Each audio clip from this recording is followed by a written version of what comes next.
नमस्कार, स्वराज एक्सप्रेस में आप सभी का बहुत स्वागत है। मैं हूं आपके साथ प्रियंका। चलिए आपको सीधे लाइव लिए चलते हैं दमोह, जहां पूर्व सीएम कमलनाथ संबोधित कर रहे हैं। दमोह हमारे बुंदेलखंड और हमारे प्रदेश की रक्षा करेंगे, हमारे संविधान की रक्षा करेंगे, हमारे संस्कृति की रक्षा करेंगे, जो हमारे जोड़ने की।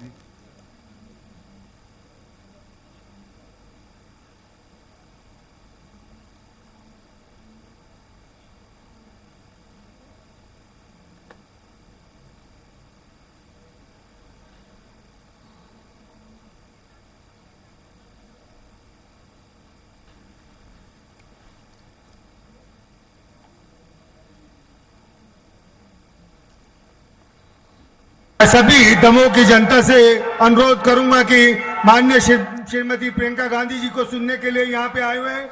हार्दिक अभिनंदन करें उनका, सब तालियां बजाकर। मेरा सभी से अनुरोध है और मैं अखिल भारतीय कांग्रेस कमेटी की महामंत्री माननीय श्रीमती प्रियंका गांधी जी से अनुरोध करूंगा कि दमोह की जनता को संबोधित करें। बहनों और भाइयों, काफी समय से आप इंतजार कर रहे हैं। सबसे पहले आप सबको इसके लिए बहुत बहुत धन्यवाद और इस सभा में आपका स्वागत। श्री कमलनाथ जी, श्री सीपी मित्तल जी, श्री सुरेश पचौरी जी, श्री रतन चंद्र जैन जी, श्री अजय टंडन जी, श्री प्रदीप खटीक जी, श्री ब्रिजेंद्र लोधी जी, श्री प्रताप सिंह लोधी जी, श्री विक्रम सिंह जी, श्रीमती ज्योति पटेल जी, आप सबका और सभी नेताओं का, सभी पार्टी के पदाधिकारियों का इस सभा में बहुत बहुत स्वागत। सबसे पहले मेरे साथ कहिए, भगवान जागेश्वर नाथ जी की, नौलेश्वर महादेव जी की। और आज वाल्मीकि जी की जयंती है, उनको भी बहुत बहुत नमन। ये महारानी दुर्गावती जी की धरती है। राजा नल और रानी दमयंती की कहानी भी यहीं पे, इसी धरती की एक कहानी है, विश्व प्रसिद्ध है। यहाँ से बहुत वीरों ने 1857 से लेकर आज़ादी की लड़ाई तक, देश की आज़ादी तक, इस देश के लिए बलिदान दिए, इस देश के लिए लड़े। आप सब जानते नहीं होंगे, लेकिन मैं पिछले 3-4 सालों से मैंने यूपी में काम किया और बुंदेलखंड के कुछ इलाके जो यूपी में हैं, उनका मैंने काफ़ी दौरा किया है और काफ़ी मैं लोगों से मिली हूँ, मैंने बातचीत की है। जैसे कमलनाथ जी ने कहा, एक समय में कांग्रेस ने एक बड़ा पैकेज दिया था बुंदेलखंड के लिए। आज परिस्थितियां कुछ अलग हैं, चुनाव का समय है। आपको आदत होगी कि जो भी नेता आता है, जिस पार्टी का होता है, उस पार्टी के बारे में बात करता है और दूसरी पार्टी की आलोचना करता है। तो कभी कभी मुझे लगता है कि जो वो कह रहे हैं, जो हम कह रहे हैं, हम कहते हैं कि वो भ्रष्ट है, वो कहते हैं हम भ्रष्ट हैं, हम कहते हैं उन्होंने कुछ नहीं कहा, वो क्या करा, वो कहते हैं कि हमने कुछ नहीं करा। और इस तू मैं के बीच आपको ये निर्णय लेना होता है कि आप किसका समर्थन करेंगे। और ये तू मैं कभी कभी दोनों तरफ से एक ही जैसे लगने लगती है। तो मैं थोड़ा सा हट के आज आपसे कुछ बातें करना चाहती हूँ। मैं आपसे पूछना चाहती हूँ, आवाज नहीं आ रही, उधर जाऊं, उस तरफ आ रही है, देखिए अब आ रही है, अब आई, आ गई। तो इधर से बोलूं, उधर से बोलूं? चेक करिए, चेक करिए, यहीं से बोलूं? अब आ रही है? थोड़ा जोर से बोलूंगी। तो मैं कह रही थी, मैं कुछ हट के कुछ बातें करना चाहती हूं। मैं आज ये सवाल उठाना चाहती हूं कि आप जनता हैं इस देश के, प्रदेश के, आपकी क्या उम्मीद है राजनीतिक दल से, नेताओं से, सरकार से? देखिए, एक जमाना था जब बड़े बड़े महापुरुष थे, जब हमारी उम्मीदें भी जो उनसे थी बहुत ऊंची थी, एक सादगी का जीवन, सभ्यता, एक दूसरे की विचारधारा के खिलाफ भी हो, तो एक दूसरे से जब मिलते तो हम ये उम्मीद रखते थे कि आदर पूर्वक बात करेंगे, एक दूसरे के प्रति अच्छा व्यवहार रहेगा। हम ये उम्मीद रखते थे कि हमारा नेता, उसका जीवन थोड़ा सादगी का जीवन होगा, देश सेवा में, प्रदेश की सेवा में, और करुणा भरा उसका जीवन होगा, उसका चरित्र होगा। लेकिन जैसे जैसे समय आगे बढ़ता चला गया तो हमारी उम्मीदें घटती चली गई। और आज जब मैं जनता से पूछती हूं कि आपकी क्या उम्मीद है सरकार से, नेता से, तो लगभग एक ही जवाब आता है कि देखिए, हमारा जीवन मुश्किल का जीवन है, मुश्किलों से भरा हुआ है, संघर्ष से भरा हुआ है।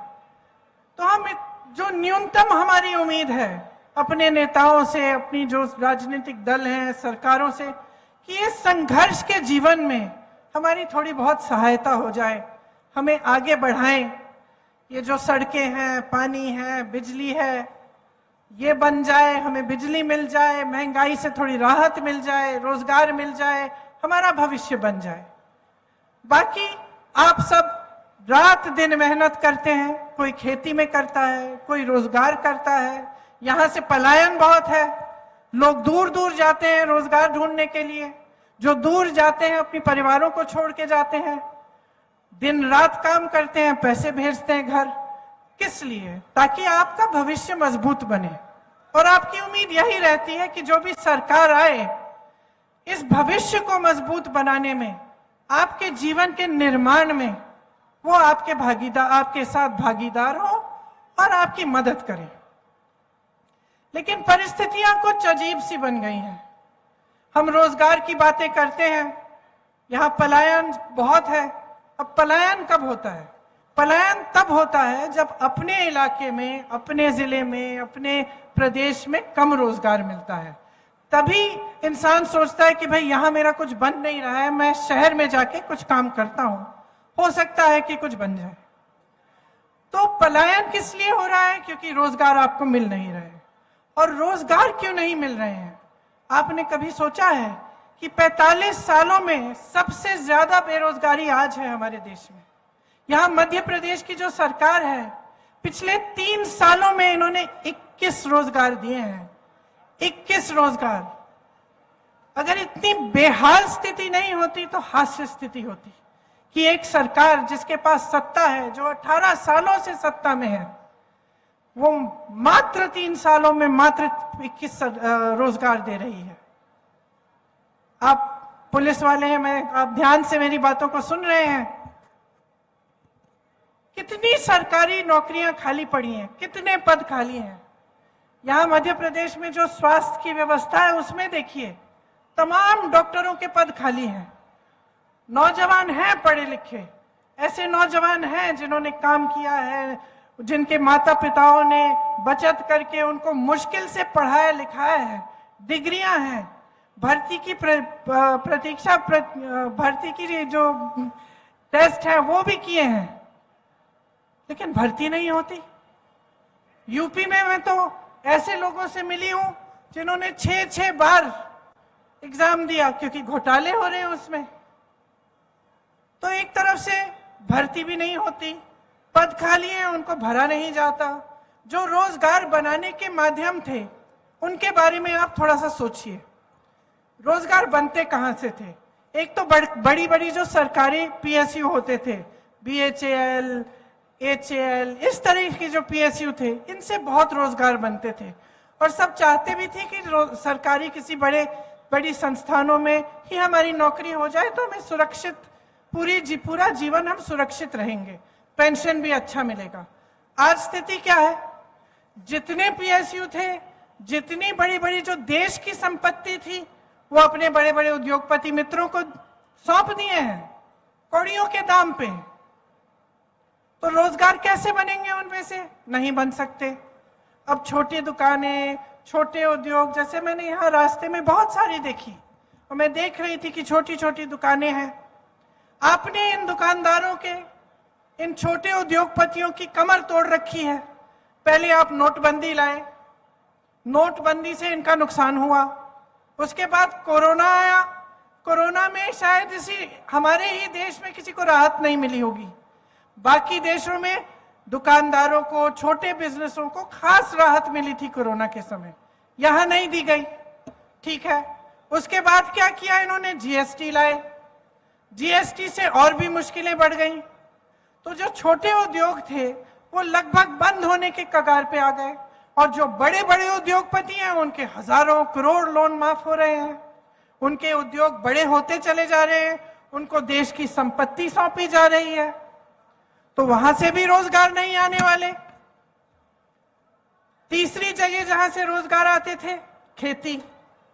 खेती किसानी से और ग्रामीण रोजगार से मनरेगा को इन्होंने कमजोर बनाया, किसानों की कमर तोड़ी। हर जगह हर तरफ से महंगाई, पेट्रोल, डीजल, खाद, कुछ भी हो, किसानों को कोई राहत नहीं मिली, बल्कि इस तरह के कानून ला रहे थे जिससे आपके जो हक है वो और भी कम हुए। आप ही के संघर्ष थे, किसानों का जो बड़ा संघर्ष था उसकी भी कोई सुनवाई नहीं रही। तो रोजगार के जो माध्यम थे वो लगभग बंद हो गए।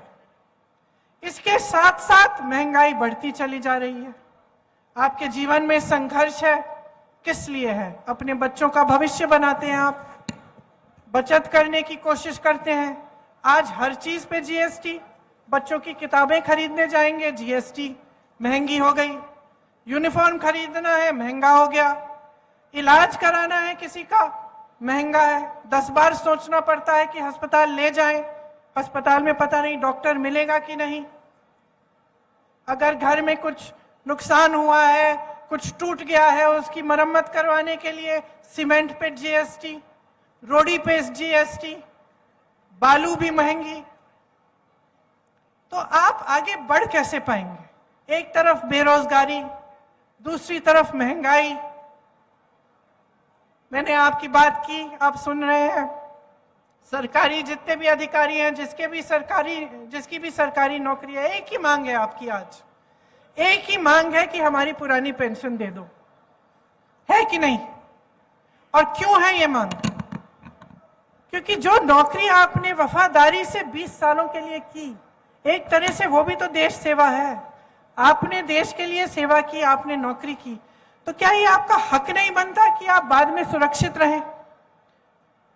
तो यही आपकी मांग है कि हमें पुरानी पेंशन स्कीम दिलवा दीजिए। और जवाब क्या मिलता है? ऐसे नेता हैं, ऐसी सरकार है जिससे आपको जवाब मिलता है कि इसके लिए पैसे नहीं है। अगर पैसे नहीं है तो जो बड़े बड़े उद्योगपति हैं, अडानी जी जैसे, उनके कर्ज माफ करने के लिए पैसे कहां से आते हैं? हजारों करोड़ रुपए आपने उनके माफ किए, देश की संपत्ति आपने उनको सौंप दी। आप खुद 8,000 करोड़ के एक हवाई जहाज में घूम रहे हैं। अच्छा खासा संसद भवन था, उसके सुंदरीकरण में आप 20,000 करोड़ डालने के लिए तैयार हैं। एक बड़ा हॉल बनाया आपने दिल्ली में, 27,000 करोड़ उसमें आप खर्च रहे हैं, और फिर आप कहते हैं कि आपके पास पेंशन के लिए पैसे नहीं। आप कहते हैं कि किसानों के पास उनके कर्ज माफ करने के लिए पैसे नहीं है। तो जनता का विश्वास कैसे होगा आप में? बड़े बड़े इवेंट होते हैं, मीडिया रोज रोज आपको बताती है कि कितना काम हो रहा है, क्या नहीं हो रहा है देश में, लेकिन क्या आप अपने जीवन में इस काम को देख रहे हैं? आपका जीवन कैसा है? मैं आपसे पूछना चाहती हूं, इतने सालों से भाजपा की सरकार आपके प्रदेश में है, क्या आपके जीवन में तरक्की हुई है? बताइए, तरक्की हुई है? आपको रोजगार मिले हैं? महंगाई घटी है? तो आपके लिए क्या कर रही है सरकार? आपने तो पहले ही अपनी उम्मीद गिरा दी। आप तो कह रहे हैं कि भैया हमें न्यूनतम उम्मीद है कि हमारे संघर्ष में मदद कर लो। इतना भी नहीं हो रहा है आज आपके लिए, इतना भी नहीं हो रहा है। जो देश और प्रदेश में सरकार चल रही है वो बड़े बड़े उद्योगपतियों के लिए चल रही है, उसमें मिडिल क्लास, गरीबों के लिए, किसानों के लिए कुछ नहीं है। और जब हम ये चीजें उठाते हैं जैसे जब हम आरक्षण की बात करते हैं, अब ओबीसी, एससी, एसटी के आरक्षण की बात हम करते हैं, या हम कहते हैं कि चलो जातिगत जनगणना कर लो, इसका मतलब क्या है? जातिगत जनगणना का मतलब है कि गिनती कर लो। हम जानना चाहते हैं कि देश में ओबीसी वर्ग के कितने लोग हैं, देश में एससी वर्ग के कितने लोग हैं, एसटी के कितने लोग हैं, क्योंकि अगर सरकार जानेगी नहीं तो सही तरह से न्याय कैसे दे पाएगी? जब हम आरक्षण की बात करते हैं, जब हम रोजगार देने की बात करते हैं, चलिए ये भी छोड़िए, जब हम ये बात करते हैं कि हमें ओबीसी वर्ग के लिए कोई ऐसी योजना बनानी है जिससे आप मजबूत बनेंगे, जैसे आप ये सारे काम करते हैं, इनको मजबूत करने के लिए, आपको थोड़ी सी सहायता देने के लिए हम योजना बनाना चाहते हैं। तो अगर हमें यही नहीं मालूम कि कितने लोग हैं किस वर्ग के, तो हम ये योजनाएं कैसे बनाएंगे? तो हम कह रहे हैं कि जातिगत जनगणना करो। बिहार में की गई है, एक गिनती की गई है, उसके तहत 84% जनता, आधे से बहुत ज्यादा एससी, एसटी और ओबीसी निकली। अब आप अगर देश में देखें तो जहां जहां ऊंचे पद हैं, बड़े बड़े उद्योगपतियों को देखिए, मीडिया के जो बड़े बड़े चैनलों के जो सबसे ऊपर सबसे हेड हैं उनको देखिए, आप सचिवों को देखिए सरकार के, आप यूनिवर्सिटीज के वाइस चांसलर्स को देखिए, तो आपको पता चलेगा कि ये प्रतिनिधित्व आज नहीं है। 84% अगर ये ओबीसी, एससी, एसटी वर्ग के लोग हैं, लेकिन 90% से ज्यादा आपको मिलेंगे कि इन वर्गों से नहीं है, जो इन बड़े बड़े पदों में है। तो न्याय की बात है, न्याय की बात है कि अगर 84% इस वर्ग के हैं तो कम से कम उनको भागीदारी मिलनी चाहिए, उनका प्रतिनिधित्व न्यायपूर्वक होना चाहिए। लेकिन आप तो गिनती करने के लिए तैयार नहीं है। लेकिन हम कहते हैं जातिगत जनगणना करो, ये लोग मौन हो जाते हैं, चुप हो जाते हैं। लेकिन बड़े बड़े इवेंट करते हैं कि हम ओबीसी को बढ़ाना चाहते हैं आगे, हम ये करेंगे वो करेंगे, बड़ी बड़ी घोषणाएं करते हैं। जब हम कहते हैं गिनो भाई कितने हैं, गिनना नहीं चाहते। महिलाओं को देखिए, महिलाओं को आरक्षण कांग्रेस पार्टी ने दिए 33%, इसलिए गांव गांव में आज महिलाओं का प्रतिनिधित्व है। बहनें बैठी हैं, सबसे ज्यादा बोझ उठाती हैं समाज का। आप काम करती हो, नौकरियां भी करती हो, खेती भी करती हो, घर आकर पूरा घर संभालती हो, अपने परिवारों की परवरिश करती हो, सबसे ज्यादा बोझ आपके कंधों पर है, लेकिन आपको पहचानने वाला कोई नहीं है। आपको प्रतिनिधित्व दिया गया राजनीति में ताकि आप सक्षम बन सकें। आपके लिए तरह तरह के कार्यक्रम और योजनाएं बनाई गई। ये लोग कहते हैं हमने महिलाओं को 33% आरक्षण दे दिया, खूब बड़ा सारी मीडिया ने बताया कि आरक्षण दे दिया, बिल पास हो गई, मोदी जी के बारे में क्या क्या अच्छी बातें की। पता चला ये आरक्षण 10 सालों के लिए लागू ही नहीं होगा। तो सच्चाई कुछ है और इवेंटबाजी कुछ और है। जो आप होर्डिंग्स में देख रहे हैं, जो आप मीडिया में देख रहे हैं, टीवी पे देख रहे हैं, ये आपको बताया जा रहा है कि एक बहुत सुनहरा दौर आ गया है हमारे देश में। तो ये सुनहरा दौर आपके घरों में क्यों नहीं है? ये सुनहरा दौर जो इस देश में फैला हुआ है, आपके घरों तक क्यों नहीं पहुंचा? आपके दरवाजों तक क्यों नहीं पहुंचा? आप क्यों जूझ रहे हैं? आप क्यों परेशान हैं? आप क्यों गरीब के गरीब रहे हैं? यहां आज भी पानी की किल्लत क्यों है? यहां से लोग पलायन क्यों कर रहे हैं? जो आपकी मांगे हैं कि महंगाई से राहत मिले, हमारे बच्चों को रोजगार मिले, शिक्षा के लिए अच्छी सुविधाएं बने, स्वास्थ्य की सुविधाएं बने, ये पूरी क्यों नहीं हो रही हैं? और क्या बहाना है कि 18 सालों से सरकार में रहे हैं और आज तक ये सब काम नहीं कर पाए? तो देखिए, असलियत आपके सामने है, सच्चाई आप जानते हैं। महंगाई है, बेरोजगारी है, मुश्किलों से भरा जीवन है, फिर भी फिर भी नेता आते हैं, आपके सामने क्या बातें करते हैं। एक तो चुनाव के पहले सारी घोषणाएं, अब वो घोषणाएं पूरी हुई हैं कि नहीं हुई हैं? जो पिछले चुनाव में घोषणाएं की थी वो पूरी की है इन्होंने कि नहीं, बताइए। उन्होंने क्या कहा था इससे पहले वाले चुनाव में? शायद बोला था कि लाखों रोजगार देंगे, फिर 2018 में बोला 10 लाख रोजगार देंगे। पिछले 3 सालों में 21 रोजगार दिए हैं। तो छोड़ दीजिए कौन सी पार्टी के हैं, मैं इसलिए आलोचना नहीं करूंगी क्योंकि भाजपा के हैं, ठीक है भाजपा के हैं। अरे भाई जवाब दे तो बनाइए इनको, कौन बनाएगा इनको जवाब दे। आपने एक ऐसा सिलसिला शुरू करवा दिया है इस देश में जिसका नुकसान आप भुगत रहे हैं और आपको इसके बारे में एहसास नहीं हो रहा है। सिलसिला क्या है कि जो नेता है वो समझ गया है कि चुनाव के समय खोखली घोषणाएं कर लो, धर्म की बात कर लो, राजनीति में धर्म चलाएंगे तो चलाएंगे चुनाव के समय, जाति की बात कर लो और नैया पार हो जाएगी। काम करने की कोई जरूरत नहीं है। अभी मैं छत्तीसगढ़ गई थी, मैंने छत्तीसगढ़ के मुख्यमंत्री जी से पूछा आपका चुनाव कैसा चल रहा है? कहते मेरा तो ठीक है, मैं जीतने वाला हूं। मैंने कहा आप बड़े कॉन्फिडेंस से कह रहे हैं? कहते हैं हाँ कॉन्फिडेंस से कह रहा हूं, काम किया है मैंने जनता की संपत्ति जनता के जेब में डाली है, मैंने ग्रामीण रोजगार बनाए हैं। उन्होंने कहा ग्रामीण रोजगार बढ़ाए हैं, छत्तीसगढ़ में खेती के में रोजगार बढ़ रहे हैं, लोग किसानी में वापस आ रहे हैं। विश्व प्रसिद्ध बना दिए हैं उन्होंने, जो इलाके पिछड़े थे बड़े बड़े कारखाने वहां खुलवा दिए हैं।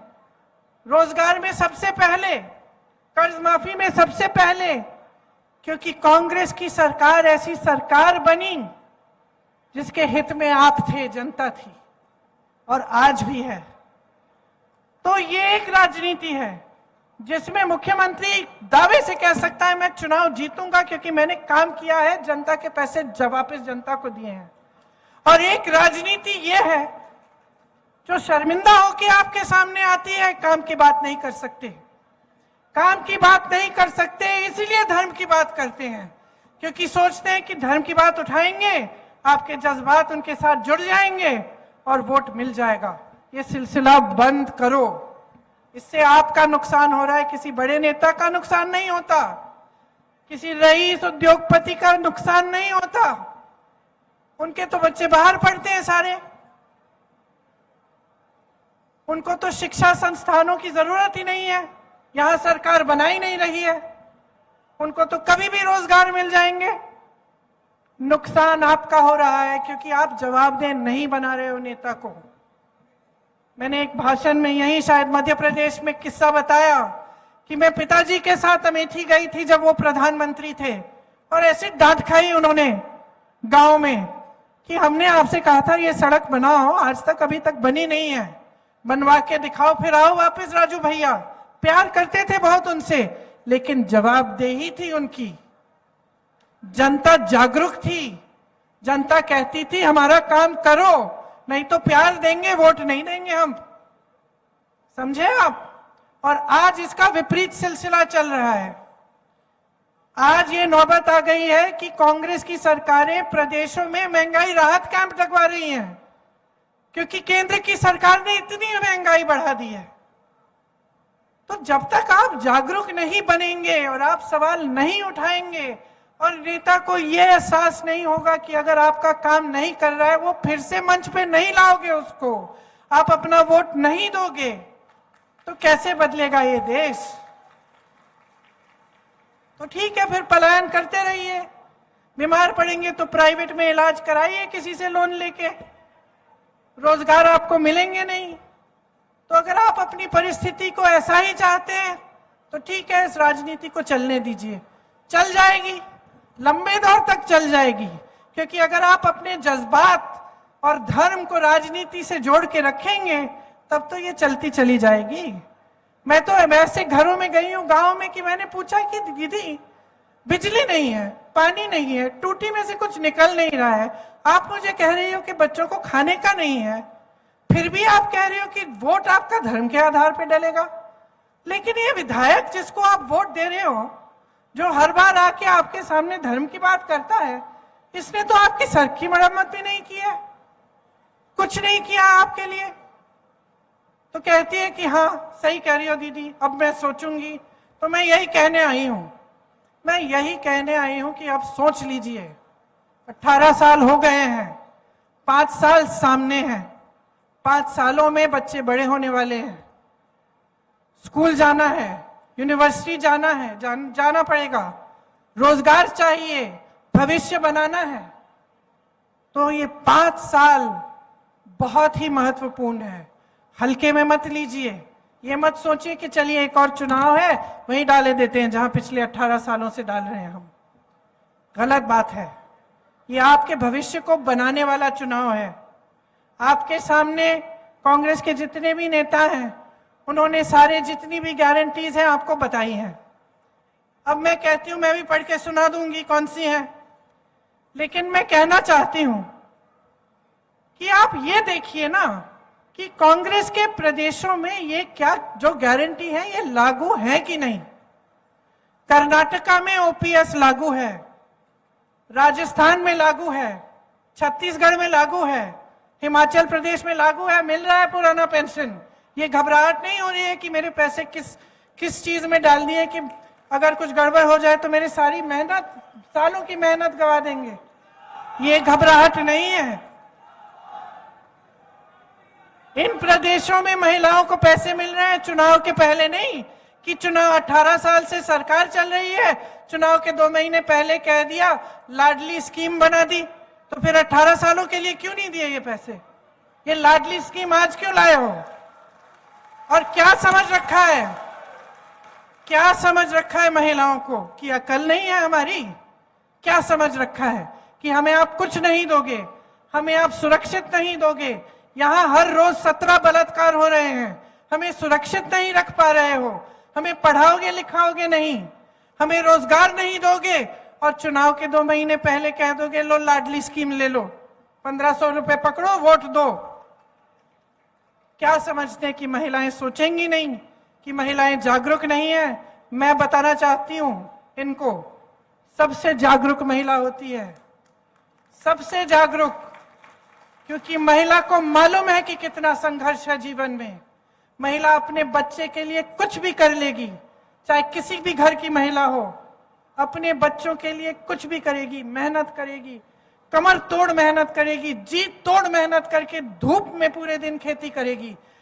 इसीलिए वो जागरूक है, इसीलिए वो समझती है कि ये फुसलाने वाली स्कीम है, और वो देखेगी कि क्या कांग्रेस की सरकारों में ऐसी स्कीमें हैं महिलाओं के लिए, किसने आरक्षण वास्तव में दिया है, किसकी वजह से आज गांव में महिलाएं चुनाव लड़ पा रही हैं, पंचायतों में।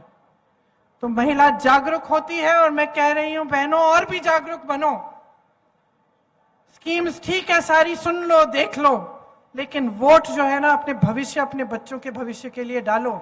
और इसमें आपका कर्तव्य बनता है कि सोच समझकर अपना विवेक का इस्तेमाल करो।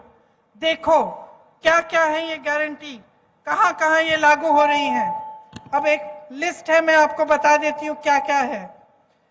धान का समर्थन मूल्य आपको 2500 रुपए कह रही है कांग्रेस पार्टी देगी, ठीक है, हमने कह दिया, हम मन से चलेगा और हमने किया नहीं। आपकी क्या गारंटी है कि हम करेंगे? छत्तीसगढ़ में देखो, छत्तीसगढ़ में 2400 रुपए आज मिल रहे हैं धान के लिए। तो देखो क्या हो रहा है, फिर कहो हाँ ठीक है ये सही बात कर रहे हैं, तभी वोट दो अपना, मेरी बातों पे मत चलो। किसान के कर्ज की माफी की बात हम कर रहे हैं, किसान कर्ज माफ किए कमलनाथ जी ने, जब 15 महीनों के लिए इनकी सरकार थी तो किए। तो आपको मालूम है कि चलो इन्होंने करके दिखाया, ये फिर से करेंगे। 100 यूनिट बिजली माफ, 200 यूनिट बिजली बिल हाफ, बिजली बिल माफ की थी इन्होंने। तो जब आप देख रहे हैं कर्नाटका में भी हो रही है, तो जब आप देखें कि हाँ इन्होंने करके दिखाया है, इनके प्रदेशों में है, तभी कहिए ठीक है हम इनकी बात मान के वोट देते हैं इनको। तो मैं जागरूकता सिर्फ भाजपा के लिए नहीं मांग रही हूं, मैं आपकी जागरूकता हमारे लिए भी मांग रही हूं। मैं कह रही हूं कि आप जागरूक बनो, हमसे भी सवाल उठाओ, और अगर ये गारंटी पूरी नहीं होगी तो दोबारा वोट मत दो। तो देखिए, सब कुछ आपके हाथों में है। गैस के सिलेंडर हमने कहा है 500 रुपए में दिलवाएंगे, अब देखिए ये 1200 रुपए में दिलवा रहे थे, चुनाव आने लगा झट से कम कर दिया। पहले क्यों नहीं किया, पहले कम क्यों नहीं किया? कितने घोटाले, इनसे 220 घोटाले गिनना भी बंद कर दिया मैंने। पहले तो शुरू में मध्य प्रदेश आती थी, गिनती थी, शिक्षा घोटाला, भर्ती घोटाला, सड़कों पे घोटाला, पता नहीं व्यापम घोटाला गिनती थी। अब कहते भैया मुझे ये लिस्ट ही नहीं पढ़नी। जनता बेचारी भुगत रही है, इतना भ्रष्टाचार है, रिश्वतखोरी से आप परेशान हो, नौकरी लेने जाना है, इलाज कराने जाना है, जहां भी जाना है रिश्वतखोरी। तो अब मैं सिर्फ ये कहना चाहती हूं कि आप अपना भविष्य अपने हाथों में लो। आजादी की जो लड़ाई थी, इतने महापुरुष शहीद हुए, आपके लिए लड़े, किस लिए? ताकि आपकी शक्ति आपके हाथों में मिले। वरना अंग्रेजी शासन और अब के शासन में क्या फर्क होता? फर्क तो ये है ना कि ये लोकतंत्र है।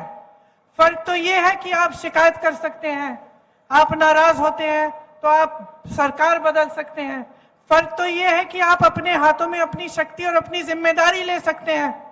यही तो संविधान ने दिया है आपको, और यही तो सबसे बड़ी चीज है। पूरे विश्व ने देखा कि कैसा आंदोलन चला हमारा, और आज आप आंखें मूंद के उस स्वतंत्रता को आप गवा देंगे क्या? उस शक्ति को गवा देंगे, उस जिम्मेदारी को गवा देंगे जो आपको दी है संविधान ने? मैं तो कहती हूं कि ऐसी सरकारों को गवा दो, ऐसी सरकारों को हटा दो।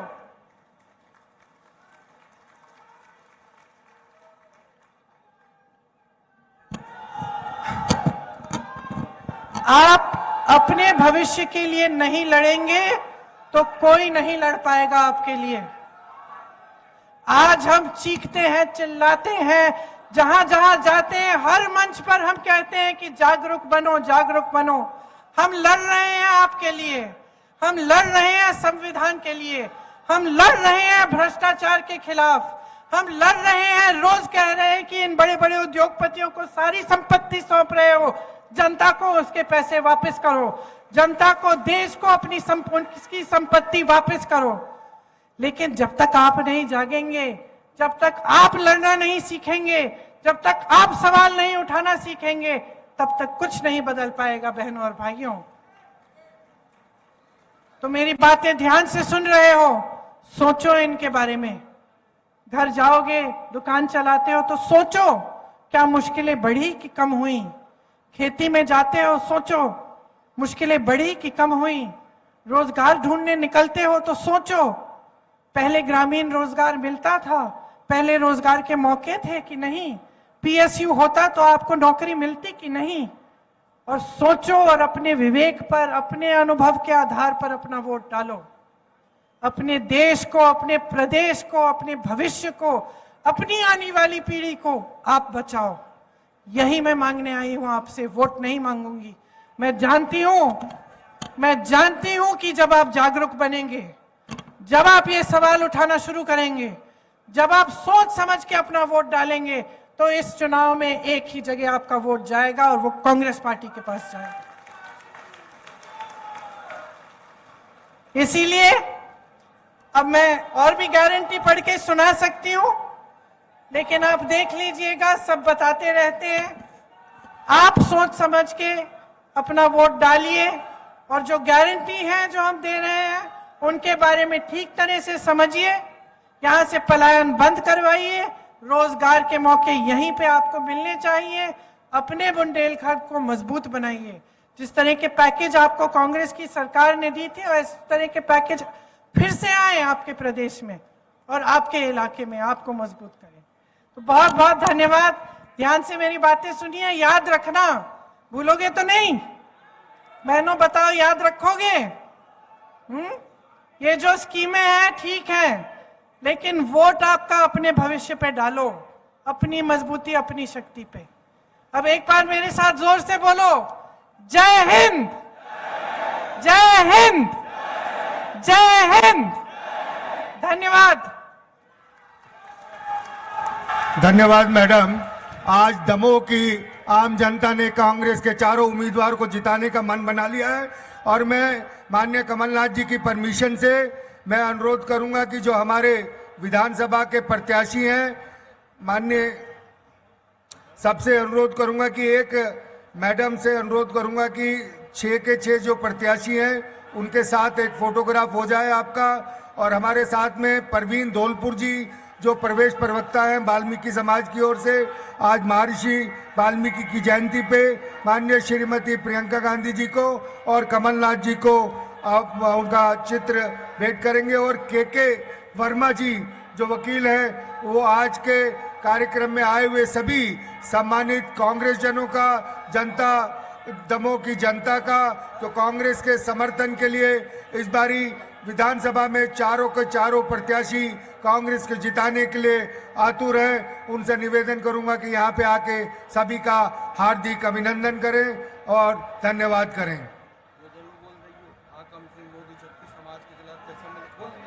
कांग्रेस पार्टी दमोह की पाबंद